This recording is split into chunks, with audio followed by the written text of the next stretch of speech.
Students, कल हमने heating effect of electric current आपको बताया था।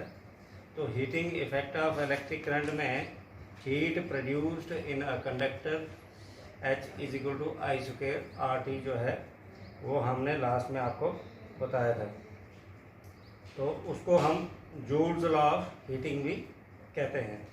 आइए आज हम करते हैं what is meant by electric power. Basically electric power means energy consumed in an electric circuit. किसी इलेक्ट्रिक सर्किट में एनर्जी कितनी कंज्यूम हुई, it is the consumption of energy in a circuit, that is electric power and it is indicated by P। just like current is indicated by I, voltage is indicated by V, resistance is indicated by R. Similarly, electric power is indicated by P, that is capital P. According to Ohm's law, power is equal to I square R, where I is the current and R is the resistance. And we know according to Ohm's law, I is equal to V upon R. तो हमारे पास बन जाएगा V upon R square into R, that is P is equal to V square upon R। Now the unit of power is watt. जब आप bulb खरीदने के लिए कभी भी शॉप पे जाते हैं तो उसका हम साइज नहीं देखते हैं। हम अच्छा बल्ब किसको कहते हैं? जिसकी पावर ज़्यादा हो, कि ये 60 वाट का बल्ब है, 50 वाट 90 वाट का है, 100 वाट का है, 200 250 का है, तो W लिखा होता है, उसके बल्ब के नीचे लिखा होता है वाटेज, दैट इज पावर। तो जितनी ज़्यादा पावर होगी उतना ही अच्छा बल्ब है, उतनी ज़्यादा वो रोशनी देगा। तो basic unit of power is watt, और इससे बड़ा यूनिट होता है kilowatt. Kilowatt is equal to 1000 वाट।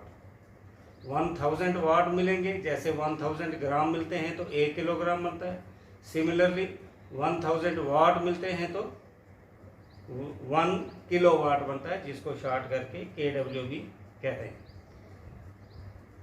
घरों में जो इलेक्ट्रिक एनर्जी हमारी यूज़ होती है, मान लो 1 महीना जो है हमने इलेक्ट्रिक एनर्जी यूज़ की, उसके बाद मीटर रीडर आ जाता है, वो मीटर को रीड करता है, यूनिट पढ़ता है, फिर बोलता है जी इतने पैसे आपके बन गए। तो बेसिकली वो क्या देखता है? वो घरों का जो यूनिट है, मतलब जिस यूनिट में हम पैसा देते हैं, यूनिट के हिसाब से दिया जाता है। मतलब मान लो 100 यूनिट हमने एनर्जी कंज्यूम की 1 महीने में, और 1 यूनिट की अगर कास्ट 3 रुपीज़ है तो 100 यूनिट की बनेगी 300। तो हमें बिजली का किराया महीने का 300 रुपीज़ आ जाएगा अगर 100 यूनिट होंगे। तो ये इलेक्ट्रिक रेट को मल्टीप्लाई करना है कमर्शियल यूनिट से। और कमर्शियल यूनिट वाट नहीं होता है, कमर्शियल यूनिट किलोवाट भी नहीं होता है, कमर्शियल यूनिट होता है kilowatt hour, that is KWH। Means 1000 वाट का बल्ब या 1000 वाट का कोई डिवाइस 3600 सेकंड के लिए जितनी देर काम करता है, वो जो यूनिट बनेगा उसको 1 किलोवाट आवर कहेंगे। एक कमर्शियल यूनिट वो होता है राउंड अबाउट 3.6 इंटू 10⁻⁶ वाट। इतने वाट का 1 किलोवाट आवर होता है, या इसको हम वाट सेकंड भी इसका यूनिट है किलोवाट आवर का, और जूल भी है। याद रखिएगा, ऑब्जेक्टिव टाइप में पूछा जा सकता है कि 1 kilowatt is equal to 3.6 into 10⁻⁶ watt hour, और 3.6 into 10⁻⁶ joule. Now, what are the practical application of heating effects? जो इलेक्ट्रिसिटी से कंडक्टर में हीट प्रोड्यूस होती है, तो शुरू में तो ये हीट ऐसे ही वेस्ट हो जाती थी, फिर धीरे धीरे साइंटिस्ट ने ये डिस्कवर कर दिया कि हीट को हम कुकिंग के लिए इस्तेमाल कर सकते हैं। हीट से तो आज हीट एनर्जी को इलेक्ट्रिक एनर्जी में भी कन्वर्ट किया जा रहा है।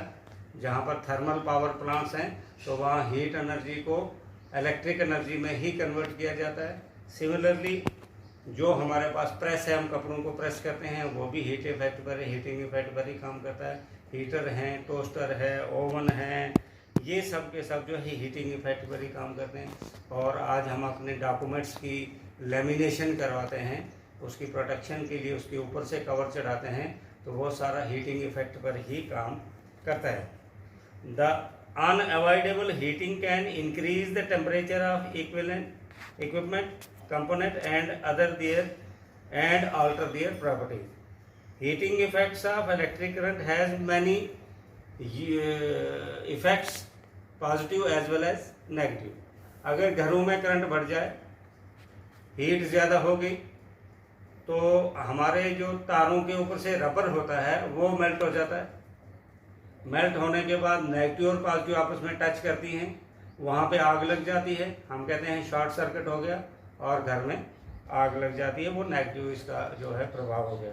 पॉजिटिव क्या है कि मैंने बताया आपको, आजकल जितने भी इलेक्ट्रिक ओवन है, सब्जी को गर्म करना है या कुछ है, टोस्टर हैं, इलेक्ट्रिक केटल है जिसमें चाय बनाते हैं, इलेक्ट्रिक हीटर है, ये सब के सब जो हैं वो इसी पर चलते हैं। यहाँ तक कि स्पोर्ट्स पर्सनस के लिए इलेक्ट्रिक बल्ब भी होते हैं कुछ, वो ब्लोअर हैं। और इलेक्ट्रिक बल्ब क्या होता है कि मान लो कहीं रनिंग करते हुए उसको जॉइंट में या मसल में पैन हो गई, तो वो बल्ब एक पर्टिकुलर टाइप का फोकस करता है लाइट को, तो उससे हीट देते हैं उस ऑर्गन को और उससे जो है उसको पैन में रिलीफ हो जाती है। तो एक और कॉमन एप्लीकेशन जूल्स हीटिंग का है फ्यूज़ का लगाना। जब हम फ्यूज़ लगाते हैं, फ्यूज़ का अर्थ ही मतलब ही यही होता है कि घर में कहीं शॉर्ट सर्किट हो गया, प्रेस लगी हुई रह गई, उसने टेम्परेचर ज़्यादा हो गया तो हमारे घर में आग लग सकती है। अगर फ्यूज़ लगा होगा, जैसे टेम्परेचर बढ़ेगा तो फ्यूज़ उड़ जाता है। तो आइए अब आपको एक कैलकुलेशन भी बता देते हैं कि हीटिंग इफ़ेक्ट पर जो हमने कल किया था कि हीटिंग इफ़ेक्ट जो है H = I² R और T। हमारे पास है हीट प्रोड्यूस्ड 100 जूल, रेजिस्टेंस है 4 ohms, टाइम है 1 सेकेंड और वोल्टेज मालूम करनी है। ये एक टेक्स्ट बुक क्वेश्चन है कि 100 joule of heat are produced each second in a 4 ohm resistance. 4 ohm की रेजिस्टेंस लगी हुई है और हर एक सेकंड में ये 100 जूल हीट प्रोड्यूस करती है। बताओ कि उस रेजिस्टेंस की पीडी कितनी होगी, पोटेंशियल डिफरेंस कितना होगा। तो हमारे पास फार्मूला है H = I² RT, या हम इसको लिख सकते हैं I² RT = H। I² = H/RT। अब हमें तो चाहिए I, तो हम कहेंगे taking square root both sides, इस पर भी स्क्वायर रूट लगाओ, I² और रूट, और इसके ऊपर भी स्क्वायर रूट लगाओ, तो आप देखेंगे ये और ये कैंसल, I = बन गया स्क्वायर रूट 100/RT, और R है हमारे पास कितना, R है 4 ohms और टाइम है 1 सेकेंड। तो हम इसको लिख सकते हैं